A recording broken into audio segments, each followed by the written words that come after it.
Welcome to today's LinkedIn Live. This is the last of Utopia Experience's LinkedIn Lives of this year. I'm Sheldon Price. I am the content manager, part of a team here at Utopia Experience, where we produce conferences, galas all over the country. But more than just running events, we're also obsessed with figuring out what works, what doesn't work, what makes people in the audience light up, what makes them check out. So that's why we're here. We're here to bring you some of the sharpest minds in the event world who live and breathe events just like you guys. And I'm here to help guide the conversation. Keep an eye on your questions in the chat. Make sure we pull out some good insights for you. And we'll keep this short, packed with real takeaways, just 20 to 30 minutes of insights, no fluff. So whether you're tuning in on a work break, walking on the treadmill, having a bio break, whatever it is, let's dive on in. Love it. And today's topic is from morning routines to main stages. Leading today's conversation, you know him and love him. It's Joey Goon, president here at Utopia Experience. And we're also joined by Hal Elrod. And Hal is a best-selling author of The Miracle Morning, one of the highest rated books in the world. It's got over 20,000 five-star reviews, millions of readers in 42 countries. And his message has inspired a global movement dedicated to transforming how people start their day to elevate how they live their lives. After surviving multiple near-death experiences, including a horrific car accident and a rare form of cancer, Hal has devoted his life to helping others fulfill their potential. His newest book, The Miracle Morning After 50, co-authored with senior living expert Dwayne J. Clark, applies the proven Miracle Morning framework to thriving later in life, focusing on energy, clarity, and longevity. Hal, thank you so much for joining us today. Sheldon, thank you for having me, man. And Joey, my longtime friend, both of you, I really, really appreciate this. Well, I know Joey is very excited for this conversation, so I'm going to jump into the green room. But for all of you listening here, if you have any questions at all, please leave them in all of the chats, and we'll pop them up on screen, and Joey and Hal will get to it. But for now, take it away, you guys.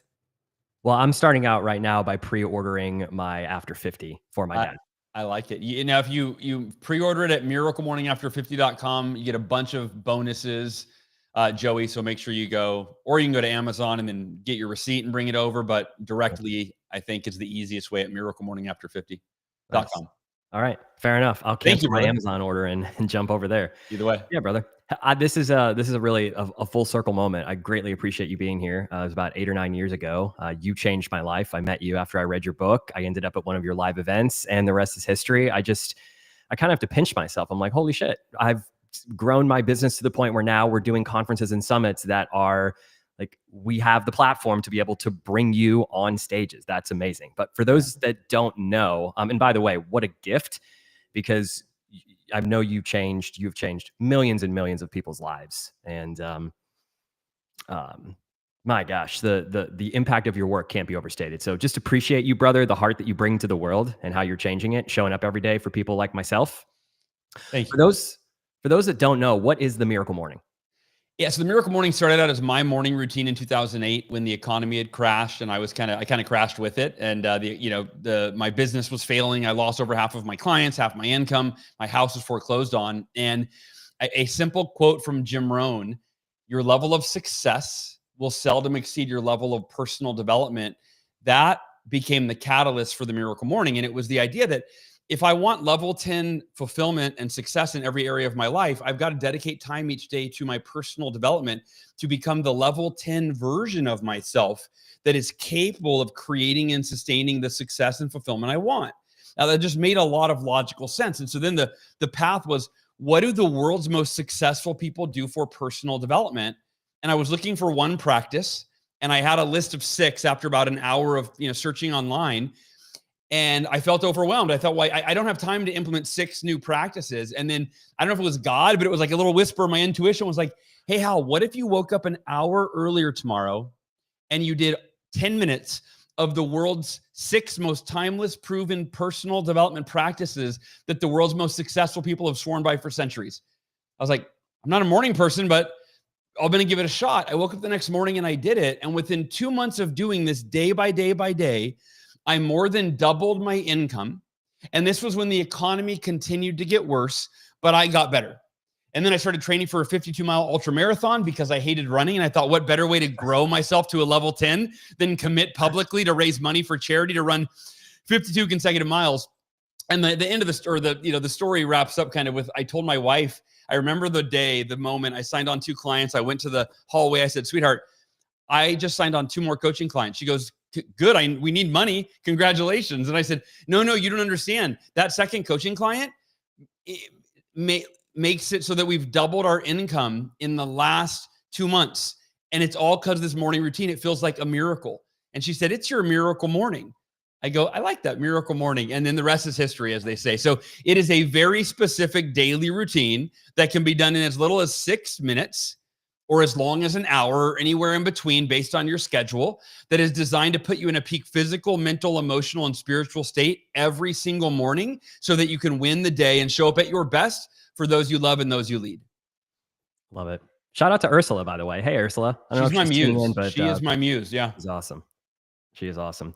Well, we're doing these things live. I put a new camera here in my home office studio. I got a new Sony camera and I didn't charge it enough to where like the DC AC adapters, anyway, now I'm going to use my FaceTime camera here on my laptop. You look fine. Old school. You look fine.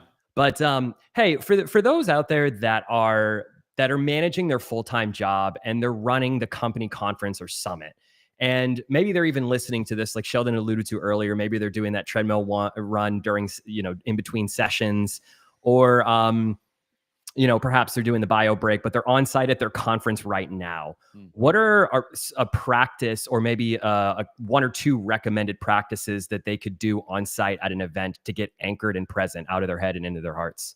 Yeah, for me, it's, there are 6, I mentioned miracle morning practices, and the SAVERS acronym is how they're organized: silence, affirmations, visualization, exercise, reading, and scribing. The affirmations piece is the most important in my perspective. It's the most effective and the most misunderstood strategy and technique for personal development. And it's misunderstood because we're taught these really cheesy ways of doing affirmations, like, I am a money magnet. Money flows to me effortlessly, right?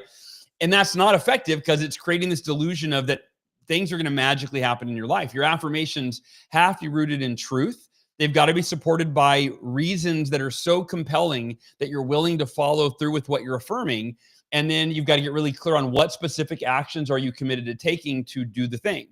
And so if you're at a conference, if you're, or if you're trying to achieve any goal or outcome in your life, step 1, affirm what you are committed to. And I always end that statement with, no matter what, there is no other option. So it's, I am committed to blank, whatever the outcome is for you, having the best conference of my life, making these people feel loved and connected and connecting them to each other, whatever your outcomes are, I'm committed to blank, no matter what, there is no other option. And that second step is, why is that a must for you? Why is that important? And that's where we get the fuel that drives our commitment. That's where we get inspired to do whatever it takes. And so for me, I usually like to have 3 to 5 bullet points for my commitment. Like, what are the supporting reasons? Why is this thing? Why is it important for me? Why is it important for, other people? Why is it important, in my case, a lot of times for my wife, for my kids? Why is it important for humanity, like for the greater good? And I have reasons that are so compelling that you want to be inspired when you read them to go, yes, I am committed because of these reasons and it doesn't have to be 5, it could be 1 or 2 or 3.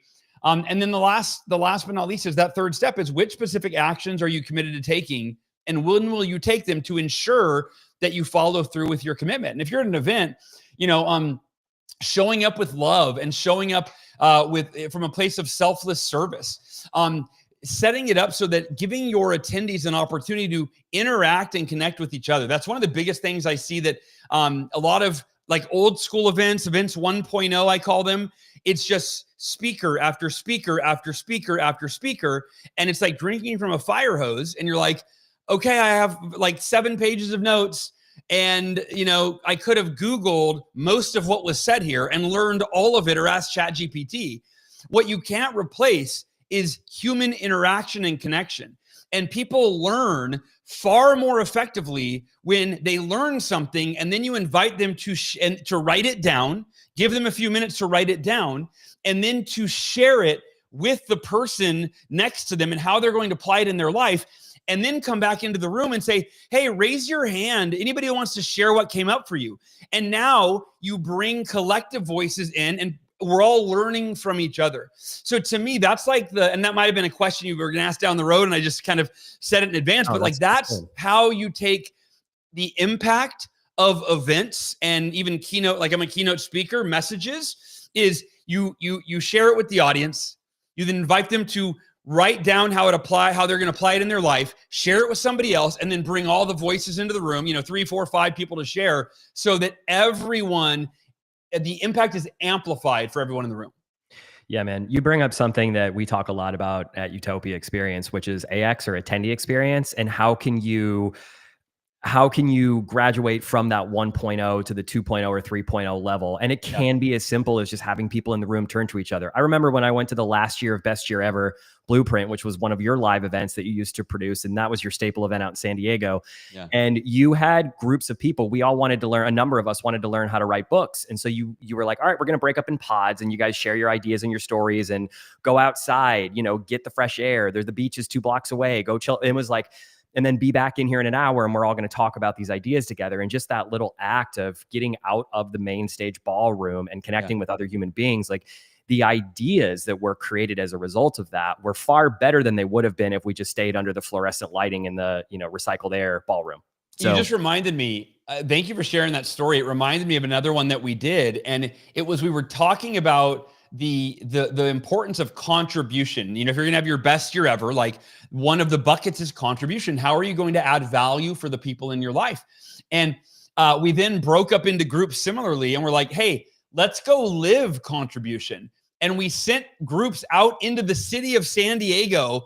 This was really risky for like 2 hours. And we're like, first we had them brainstorm. What are creative ways you can contribute to other people's lives, just selflessly add value.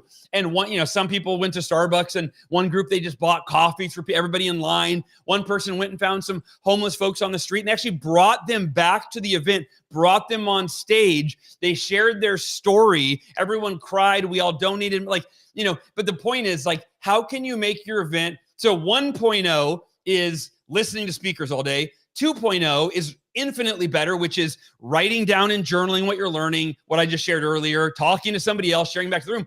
3.0 is actually somehow doing the thing that the speaker just taught you how to do. So you're experiencing what it is that you learned beyond just talking about it. So good, man. It's so good.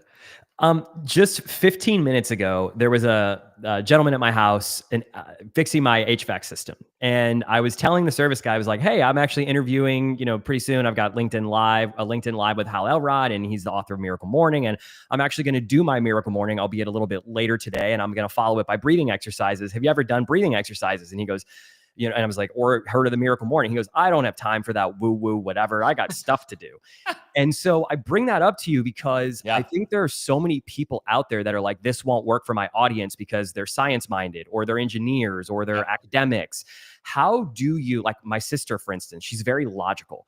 Yeah. How do you get people at a conference or a summit or a mastermind that might be engineers or logical or what have you to open up to this idea? Maybe it's sharing the science or the more practical side of it like you did earlier, but like, how do you crack them open? Yeah, it just happened very recently. I was the keynote speaker for 4,000 people at Dave Asprey's biohacking conference, right? And if you're a biohacker, you're like, I want the data, I want the science, right? It's like, and so I actually customized my entire message for a biohacking audience. And for example, when I'm talking about meditation, instead of a woo-woo place, I cite the 1,300 scientific studies that prove the physical, mental, emotional, the psychological, all the benefits of meditating. It lowers your cortisol levels. It allows you to clear your mind so that you can start the day in a peak state. And that is one of the things in general when I talk to an audience, and most of my audiences are business audiences. And I've thought lawyers and attorneys and same thing, doctors, right? So all different types of groups. And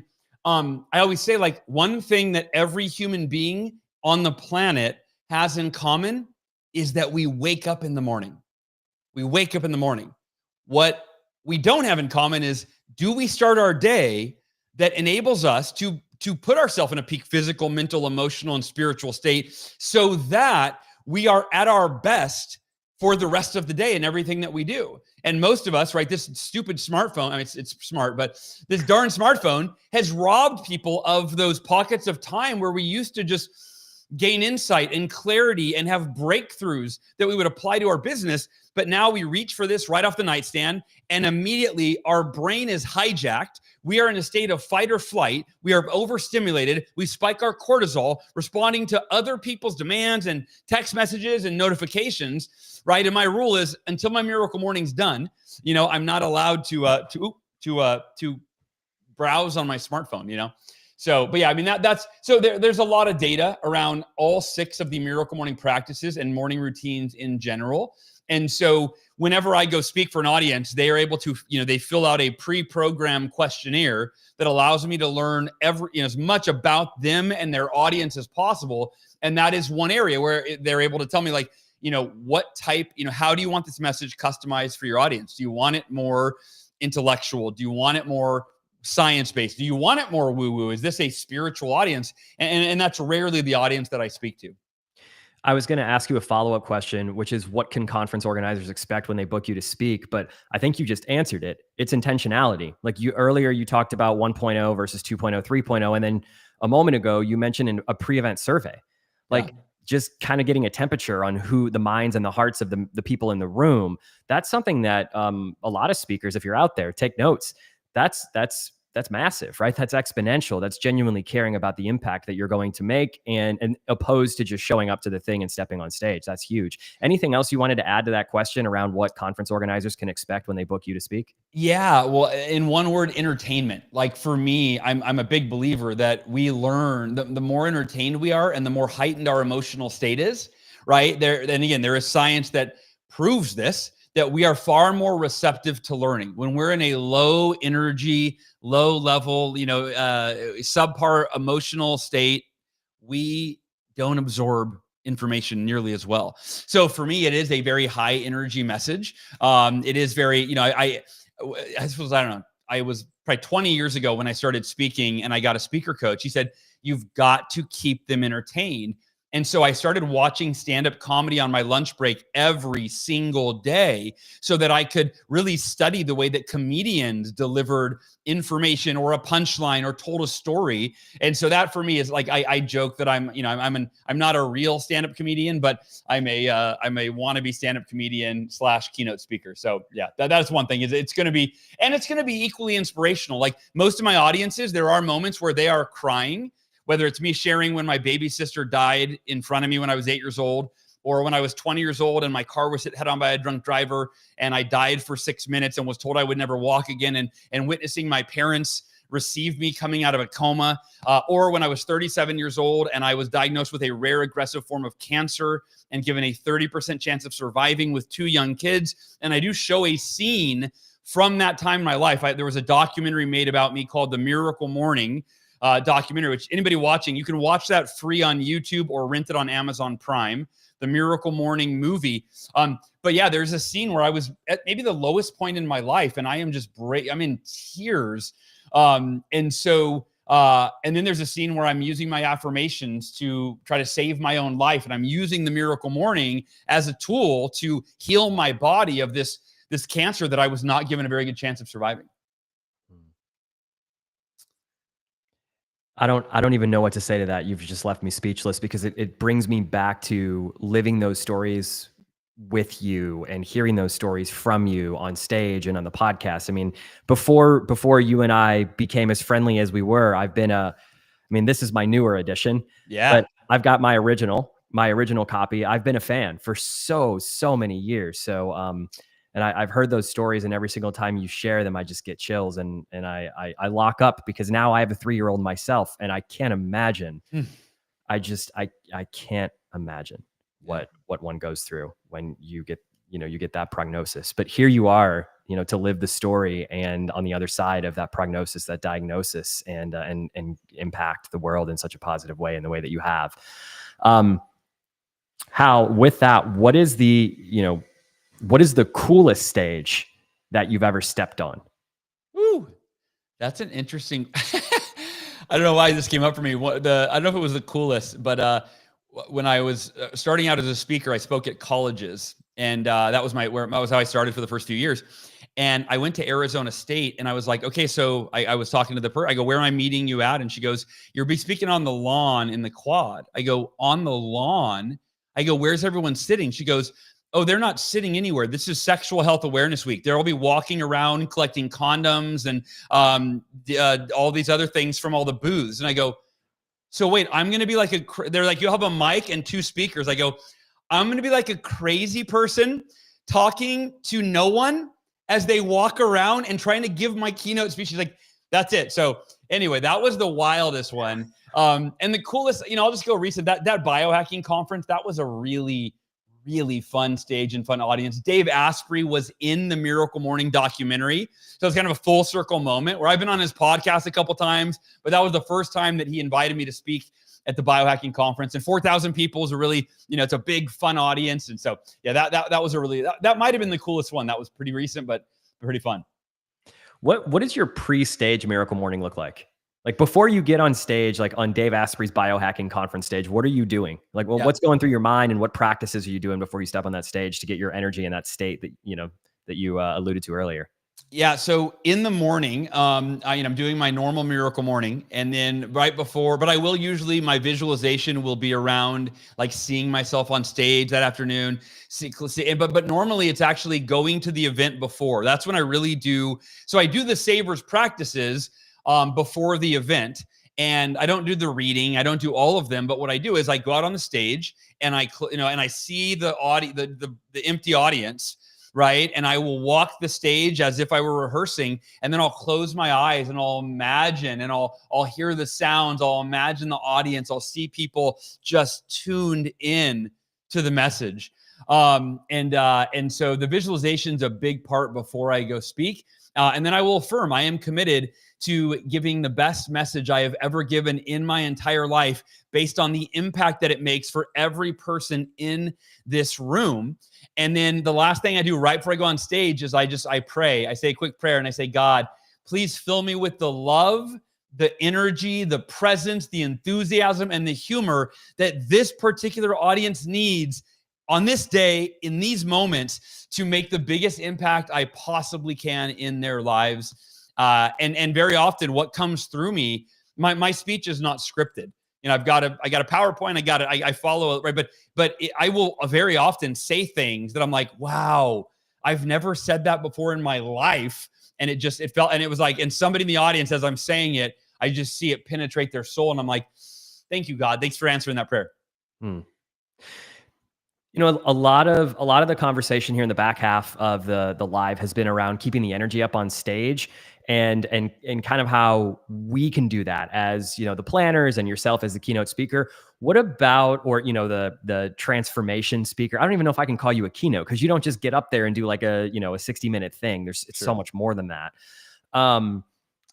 What can the event organizers, those that are working for the conference organization that are putting on the summit or what can they be doing behind the scenes to best support the entire experience energetically and emotionally? Yeah.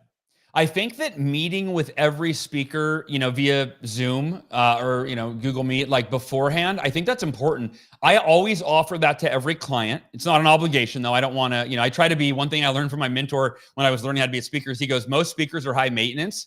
You want to be the lowest maintenance, easiest to work with, right? And then, Tiffany on my team, every time I go speak, the compliments for her, like, oh my God, Tiffany's the best. She's great. So her job, she knows, is like make their world so easy, do everything for them. They've got her cell phone number, all that. But my point is this, it's offered. And very few of my clients will actually choose to get on a Zoom with me. It's up to them. But those that do, it makes the impact of the event so much greater, just because now I know them. I get to ask them questions. We get to have a dialogue back and forth. I get to feel their energy and what actually matters to them. And so I think that's big. If you're an event organizer, schedule time, 30 minutes to get on Zoom with each of your speakers, share what your theme is, ask them some questions. Like ask, hey, how are you going to can you make this interactive for the audience? Like you can influence them to be a better speaker because you're their client.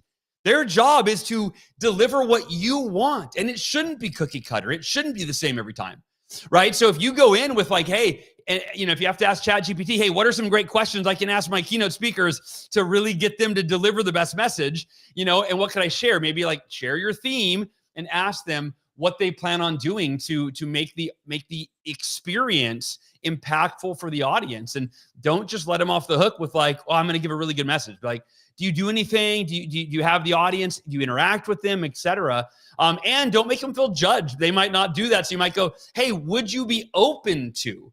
Right. So that's really the way to approach it. Would you be open to, having the audience take some notes or interact with, journal some of your teachings, share them with each other, maybe stand up and raise their hand and share it back? Are you open to some sort of interactive experience? Again, that's event 2.0. Yeah. But you as the event planner, you've got to be the one that takes ownership of that. Yeah, and I would say just from living it and being on the other side of the experience as an attendee, being at multiple events that you have been on stage at, have Hal start, right? Because if Hal, you've actually taken, you came out and spoke for my EO group, and I think you took us through a meditation before you even started, or maybe it wasn't the EO group, but a different event that we were at before. But even setting that, that intention and anchoring the energy of the room from the very beginning, it gets people more opened up to the outcomes from, the rest of the conference and the rest of the experience, because your heart opens up and you're more connected to the people around you just by the nature of that little practice. And so I've seen you completely change and unlock a room just through your presence and the practices that you've taken us through, which is really profound. Yeah. Thank you, man. I appreciate that. I mean, I think, like I said, you got to bring the energy up. And if your first speaker's a dud, it's like too factual, like your audience is overwhelmed before the event even, gets going. For sure. We're almost at the top of the hour here, brother. Anything on your head or your heart that you wanted to share that we haven't talked about? Just that, in a world of AI, human connection is the one thing that cannot be replaced. Right? The information is now at our fingertips. So much is at our fingertips. So to make your events extraordinary, and the fact the need for events in general, is human connection is going to be more valuable, I think, than ever before. I mean, it's always been valuable, but the meaning, it's becoming less and less and less prevalent in our world because all the answers are an AI search away.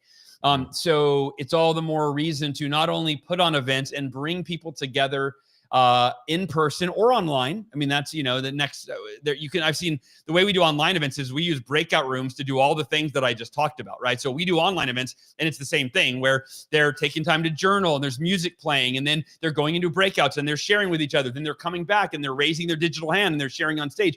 But the point being, you've got to bring people together and create that human connection and human interaction.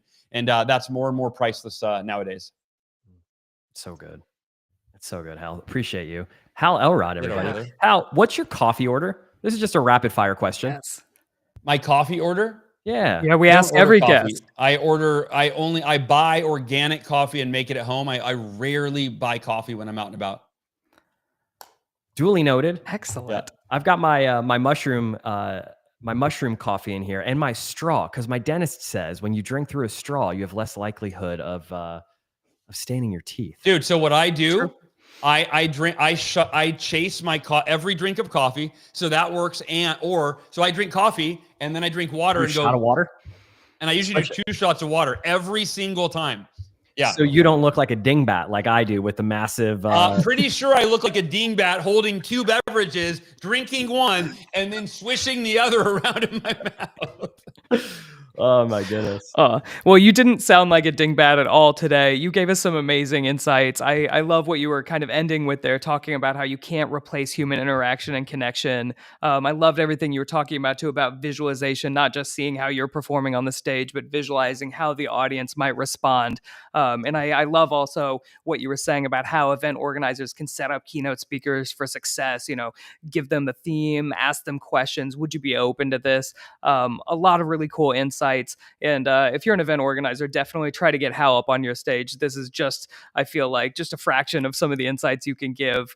And we had some people here who were just very excited. A lot of people were loving the insights, especially Abby said that this whenever you're talking about using the Savers technique, a really cool creative way to use the speaker presentation to take the audience into the real world to show the magic of how it works in real life.